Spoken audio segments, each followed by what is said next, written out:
Shenudidin, Leo Moretti was 7 years old, but his silence didn't match his age. Most children build their presence by talking. They ask questions, search for answers. Leo was the opposite. For him, words didn't feel like toys. He rarely spoke unless spoken to, and when he did, his sentences were short, sharp, and incomplete. They lived in Arezzo, an old city in northern Italy, stone streets, narrow passages. Even the city sounded heavy. Every morning the church bells rang at the same hour, but for Leo, it felt like they were reminding him of a different. At school, no one called him problematic. His grades were good, but his teachers noticed something unusual in his. It wasn't distraction. It was more like looking towards somewhere far away. When the classroom grew noisy, Leo would sometimes stare out the window, not as if he were watching the sky, but as if he were listening to something deeper, something unseen. His mother, Maria, often had the same thought while watching him. He's here, but he's not really here. Silence at the dinner table was normal in their house, but Leo's silence was different. It filled the room. Maria would sometimes try to talk. She asked simple questions. "How was school? What did you do today?" Leo would nod. "It was fine," he'd say. And then silence again. Even the metallic sound of Leo's father Giovanni's spoon touching the plate felt too loud inside that quiet. Nights were stranger. Leo didn't wake up screaming from nightmares. He didn't cry.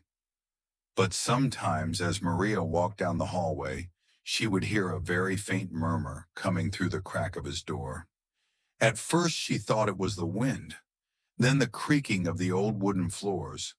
But one night, when she tiptoed closer to the door, she realized the sound was coming from Leo's lips. The words weren't clear. They came in fragments, as if leaking out of a dream. But Maria caught a few pieces. "Those who seek will find. The door opens to the one who knocks." Maria's throat went dry. These weren't ordinary sentences a child would pick up at school. For Leo to know words like these, someone would have had to teach him. But Maria knew the truth. No one had taught him. No one had told him what to say. The next morning, Maria didn't ask. She noticed the faint shadows under Leo's eyes, as if he had returned from a long journey. There are some questions that don't give answers when asked. They only open doors, and no one knew it yet. Leo's silence wasn't a habit. It was a sign, as if something inside him had been left unfinished, as if that child had come back from somewhere else. From the outside, the Moretti family looked ordinary, quiet, orderly, faithful. Maria Moretti, Leo's mother, was a woman who never rushed life. She went to church regularly, but she never talked about it. Her faith wasn't loud. It didn't live in raised voices or public prayers. It was a habit of the heart. She never hurried when lighting a candle. She closed her eyes when making the sign of the cross. She believed that God was spoken to not by shouting, but by whispering. Leo's father, Giovanni Moretti, was more cautious. He had grown up in a Catholic family, but life had taught him not to accept everything exactly as it was told. He went to church. He stood in the front rows on holy days. But he had questions, and he didn't share those questions easily. Especially when it came to matters of faith, he avoided speaking loudly. To Giovanni, some things weren't understood by debating them, but by remaining silent.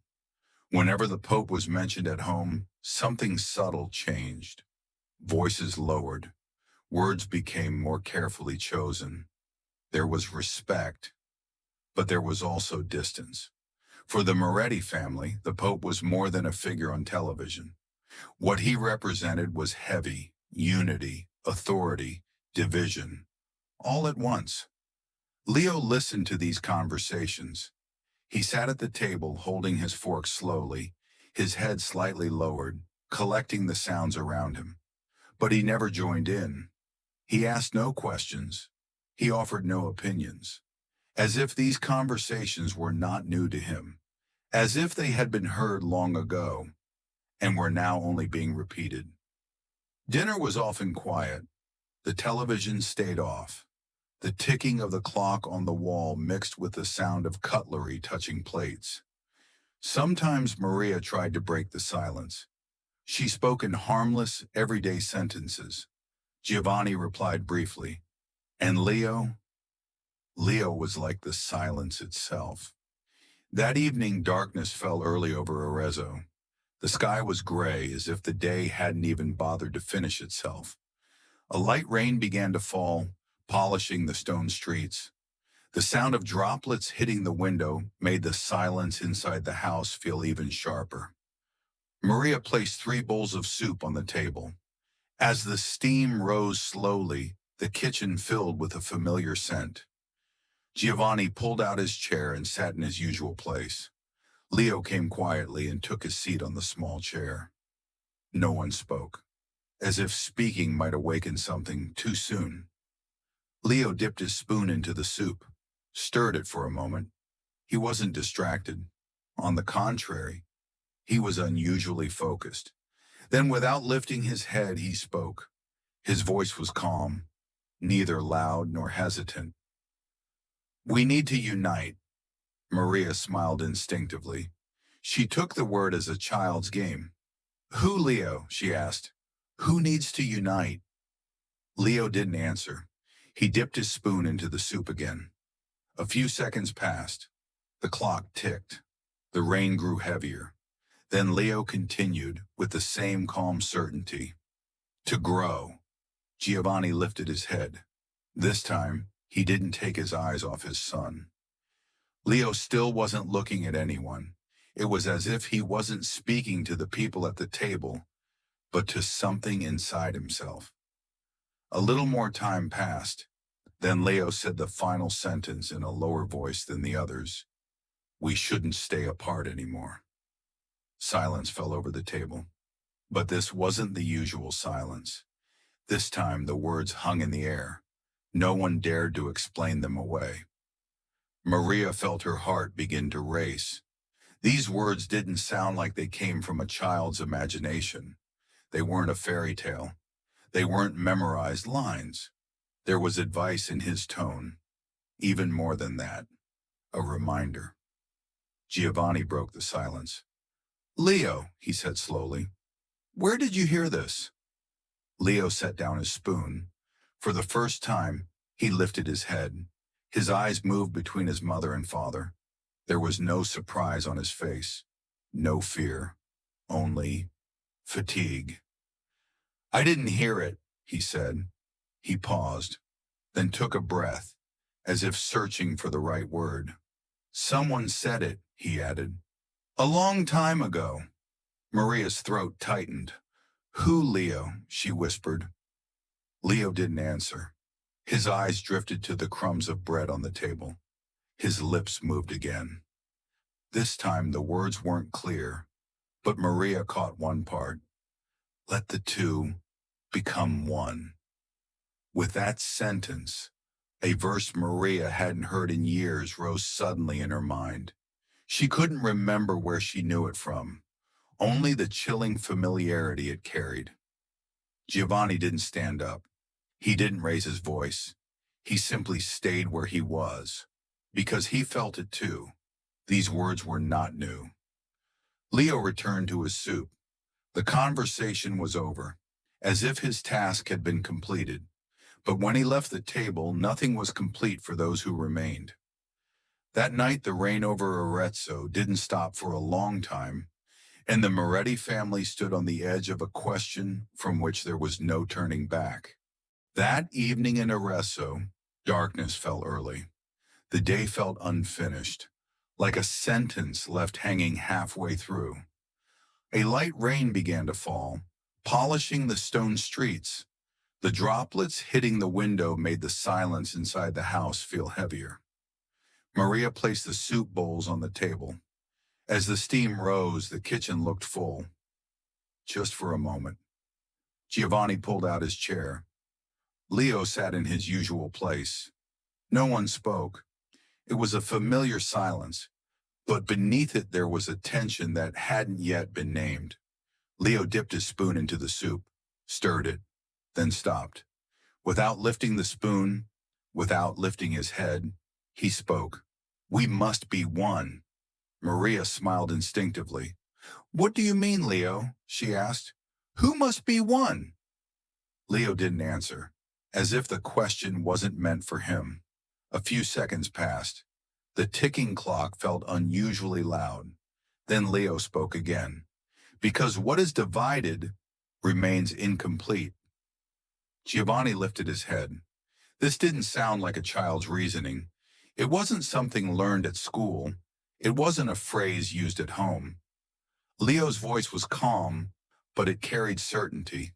Not an idea, but knowledge. "Who told you that?" Giovanni asked. Leo set his spoon on the table. For the first time, he looked up. He looked at both his parents. His gaze wasn't empty. On the contrary, it was full. "I remember," he said. "I didn't read it. I didn't hear it. I just remember." Something cold passed through Maria's chest. "When, Leo?" she whispered.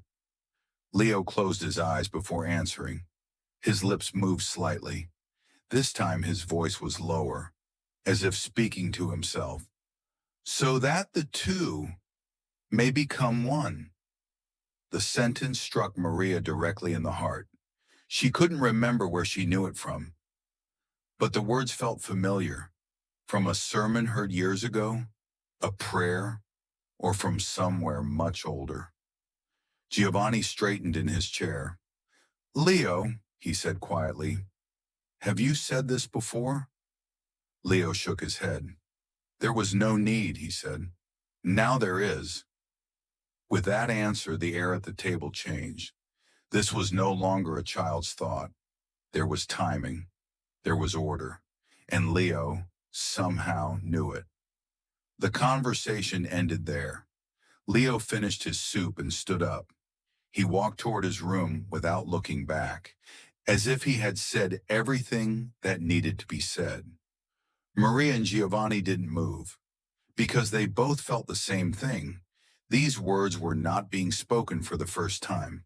That night, the rain didn't stop, and the Moretti family understood, for the first time, that words spoken by a child can sometimes awaken a past-long thought to be silent. The next evening, the same place, the same table, the same chairs, the same clock. But the air had changed. Giovanni hadn't touched his food. His fork rested against the edge of the plate. His eyes kept drifting toward Leo. Not with curiosity, but with attention. Maria noticed, but she didn't dare start the conversation. It felt as if a single wrong word could disturb an invisible balance. Leo was silent, as always. But this time, his silence wasn't withdrawal. It was waiting. The ticking clock echoed through the room. Giovanni finally set his fork down slowly. The metallic sound came out louder than he expected. Leo didn't lift his head, but it was clear he heard it. "Leo," Giovanni said. His voice was low, steady. "What you said yesterday, how do you know these things?" A brief silence followed. Maria held her breath. Leo set his spoon down. His fingers traced the edge of the table, as if he didn't want to summon the words, yet couldn't stop them from coming. "I don't know," he said at last. Then he added, "I mean, no one taught me." Giovanni didn't rush. "Then how do you know?" he asked. Leo lifted his head. This time his eyes met his father's. There was no childlike innocence in his gaze, but there was no fear either. It was the look of an adult struggling to explain something too large. "It's inside me," he said. "Sometimes, like a voice." Maria couldn't hold back. "What kind of voice, Leo?" Leo was quiet for a moment. His eyes settled on the breadcrumbs on the table. His lips moved slightly. This time he chose his words carefully. Soft, he said. Not angry, but firm. A pause. It doesn't scold me, he added. It just reminds me. Maria's eyes filled with tears. These words didn't sound like imagination. They didn't sound like a dream. There was weight in his tone, the weight of something carried, something old. Giovanni lowered his voice even more. What does it remind you of? Leo took a deep breath, as if he didn't want to say it, but had nowhere to escape. Unity, he said, and that separation is not right. Then he added something no one expected. This time his voice was almost a whisper. Once, I said this before. Maria's heart began to race. When, Leo? She asked. Leo shrugged. I don't know, he said. But long ago, that single word fell onto the table like a heavy stone. Giovanni didn't stand up.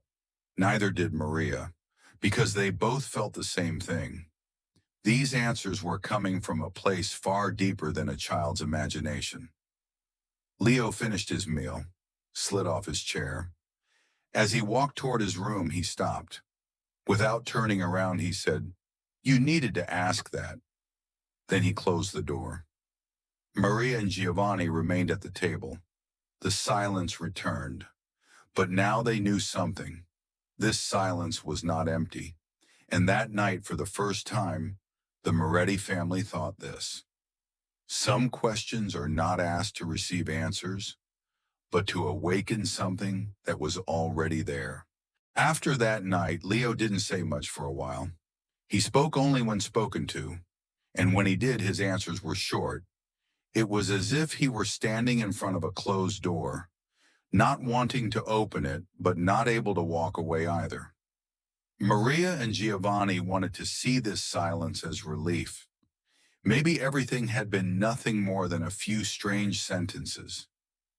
Maybe Leo had unconsciously repeated a sermon he heard or a phrase from television, but that explanation never fully settled in their hearts, because Leo's words didn't sound heard, they sounded recalled. A few days later, during a short evening walk, something happened. The air in Arezzo was cool. Narrow streets held on to the last light of the sun. Shadows stretched along the stone walls. Leo was walking ahead. His steps were small but steady. Suddenly he stopped, right in the middle of the street. Maria noticed immediately. Leo, she said. The child lifted his head. His eyes were fixed on a point further down the street. There was nothing there, just a wall and a narrow passage. There, Leo said. Giovanni stopped. Where? He asked. Leo shook his head. Not here, he said. Then, as if they already knew, he added, Istanbul. Maria slowed her steps. Istanbul, she repeated instinctively. Leo nodded. There was no surprise on his face. It was simply a detail that needed to be said. What will happen in Istanbul? Giovanni asked. Leo answered without hesitation. Union. The words spread through the street with the wind. In the distance, a church bell rang. Its sound echoed between the stone walls. Maria's voice trembled. We've never talked about Istanbul, Leo. Leo looked at her. I know, he said. He paused, then spoke as if recalling something long known. After the last pope arrives, Giovanni's throat went dry. The last pope, he repeated. Leo lowered his head. That's what it was called, and he said. Not by me. With that, the walk ended. The way home was silent. No one continued asking questions, because every question felt like it would open a much larger door. That evening, the television stayed off. No news played. Maria stood alone in the kitchen for a long time. Giovanni remained by the window, and Leo sat on the edge of his bed, staring into empty space. he murmured to himself. No one heard him, but his lips were clear. Not one stone will remain upon another, but first there must be unity. This could not have come from a child's imagination, and the Moretti family now knew something for certain. Leo was not speaking about the future. He was carrying something from the past into the present. After that night, an invisible weight settled inside the house. Everything looked the same. Furniture untouched, walls unchanged, the clock ticking at the same hour. But Maria and Giovanni felt it. Nothing was the same anymore. Maria couldn't sleep at night. Leo's words echoed in her mind. Istanbul, union, the last pope. They were no longer a child's words. They had become signs, their meaning still unresolved. As she lay awake, she remembered Leo's face. He wasn't afraid. He wasn't excited. He was simply certain. Giovanni grew quieter. He went to work, returned home, but his eyes were always distant. Every time he passed the church, his steps slowed.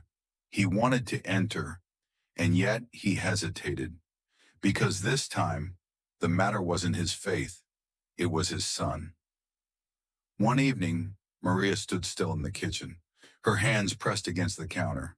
She stayed that way for a long time.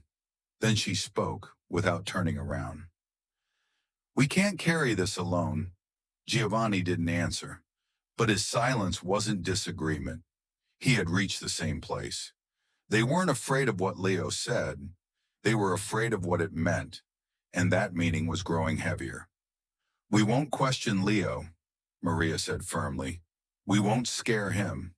Giovanni nodded. And we won't treat him like a sign, he added. With those conditions, a decision was made. The next day, nothing was said to Leo. He went to school. He came home. He played. He drew lines in his notebook. Circles, shapes divided in two, then lines that came back together. Maria noticed, but she didn't comment. That afternoon, Maria and Giovanni went to San Donato Cathedral, one of the oldest structures in Arezzo, stone walls that had carried whispered prayers for centuries. As they entered, their steps slowed. This was not a place for haste. Father Lorenzo received them in a small room. There was no surprise on his face, only the expression of someone accustomed to listening. Maria spoke, then Giovanni. They told him Leo's words, about unity, about Istanbul, about the phrase, the last pope. Father Lorenzo took notes. He didn't interrupt. His expression didn't change. Occasionally he nodded. Finally he set his pen down and said only one thing. In such matters we do not rush. A pause. And we do not interrogate the child. That sentence eased Maria, and at the same time made her feel something larger had begun. When they left the cathedral, it was dark. The bells were ringing. Their sound echoed through the stone streets. Giovanni looked at Maria. There's no turning back now, he said. Maria nodded. She knew, because once some decisions are made, even silence changes direction. When the heavy doors of San Donato Cathedral closed, the silence inside was different from the silence outside. This was not emptiness. It was accumulated time. The stone walls held centuries of prayers, words spoken, and words deliberately left unsaid.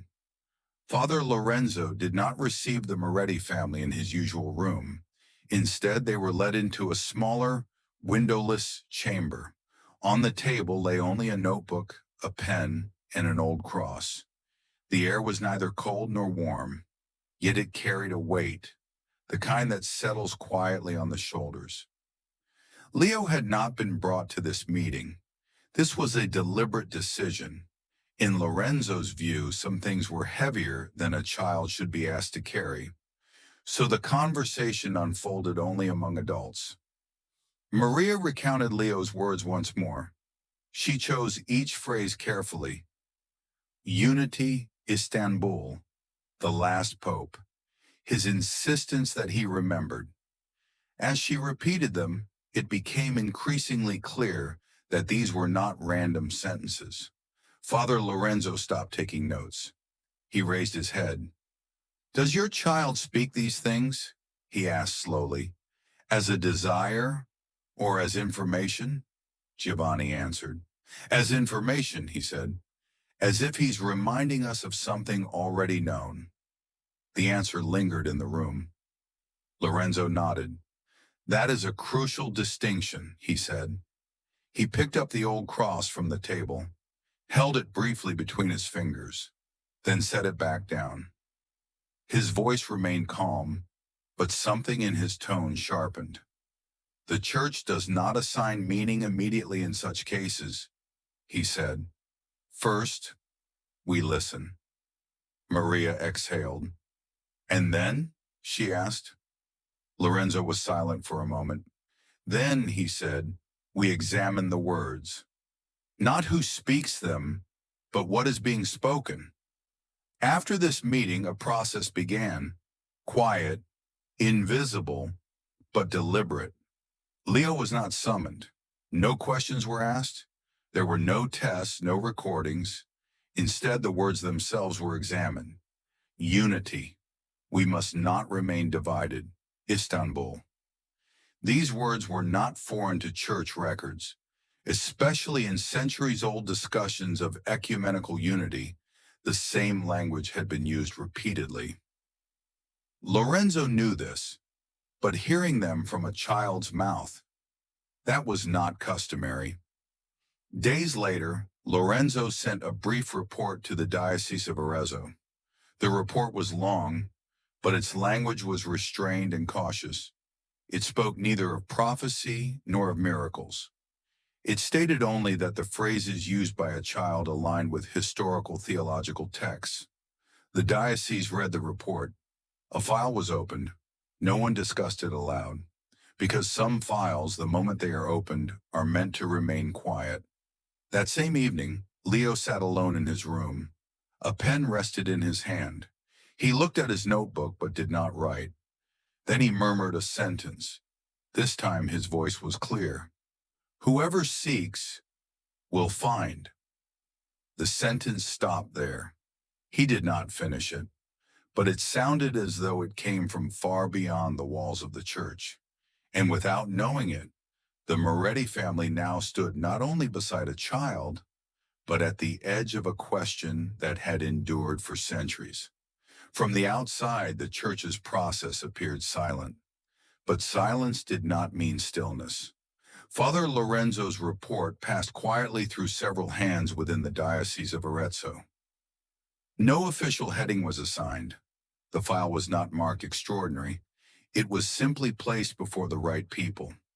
Because over centuries, the Church had learned that some matters are carried not by proclamation, but by whisper. The first thing examined was not Leo's age. It was his language, unity. We must not remain divided, remembering. These words were not rare in church history, but they were never casual. What was unsettling was Leo's use of them with context, as if he knew not only the words, but the time to which they belonged. Lorenzo returned to old texts, council records, documents on East-West division, writings on reconciliation. Some sentences aligned almost exactly with Leo's words, but the alignment felt less like quotation and more like continuation. And one detail stood out. Leo's statements did not point toward the future. There was no hope expressed, no prayer offered. It was as if an interrupted process was being recalled from the exact point where it had stopped. During those same days, Leo grew quieter still. After school, he would retreat to his room and draw shapes in his notebook. Circles split in two, lines cutting through their centers, forms separating, then reconnecting. When Maria looked at these drawings, she felt a familiarity she could not explain. One evening, after studying one of the drawings, she asked, "What are these?" Leo shrugged. I'm drawing how it was, he said. How what was? She asked. Leo didn't answer. He set the pen down. Without lifting his eyes to her, he whispered, in the beginning, it was one. As the investigation deepened, certain names began to surface from the files almost on their own. One name in particular, a cleric who, years earlier, had served very close to the Pope, and who had openly defended the idea of unity. He was one of the few figures who had worked extensively on Catholic Orthodox reconciliation. In his writings, the same phrases appeared again and again. Division is a human act. Unity is a state meant to be remembered. That which is two must become one again. The resemblance was unsettling. These sentences aligned almost perfectly with the words that had come from Leo's mouth. Yet Leo had never mentioned this man. No name, no place, no date, no title. Within the church, a quiet unease began to grow, because these parallels were too precise to be dismissed as coincidence, and too sensitive to be discussed openly. Father Lorenzo wrote a single note in his journal. Memory does not resemble knowledge. Knowledge is transmitted. Memory returns. That same night, Leo spoke in his sleep. Maria heard him from the doorway. This time the words were clearer. These are not my words. They were given to me. Then silence. Months passed. Time began to feel strange for the Moretti family. Leo was growing, but he was speaking less. It was Giovanni who noticed first. He doesn't talk like he used to, he said one evening. Maria nodded. The change both relieved her and unsettled her, because what was fading was not a child's imagination, but something heavier. Within the church, time moved differently. The file was not closed, but it was no longer on the table either. It was opened occasionally, then quietly set aside again. Some questions were left unanswered on purpose. One day after returning from school, Leo said to his mother, "Remembering is hard." Maria froze. "Remembering what?" she asked.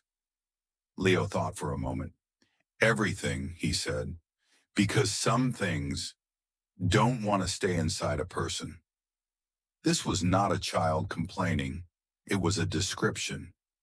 One evening, Maria gathered her courage. Leo was standing by the window.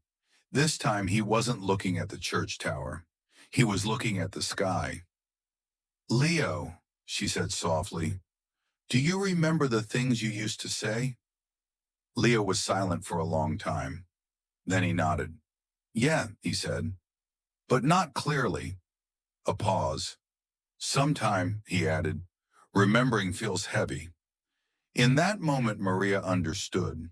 Leo's silence was not an ending. It was protection. After that night, Maria and Giovanni stopped asking questions, because they now knew remembering is not always a blessing. Years passed. Leo grew older. His silence grew with him. His life unfolded like anyone else's. He made wrong decisions. He misjudged what he believed to be right. But one thing never changed. Some words no longer belonged to him. One day when he was already a young man, Maria asked him, "Do you remember what you used to say?" Leo thought. He was quiet for a long time. Then he nodded. "I remember," he said, "but it no longer belongs to me." That answer was everything. The church never made an official statement. No confirmation, no denial. Only relocated files, silent meetings, and unspoken possibilities remained. Istanbul was still there, as it always had been, a threshold for both unity and division, and perhaps some stories are not meant to be fulfilled, but to be remembered. Leo said nothing. He only remembered, and we chose whether or not to listen.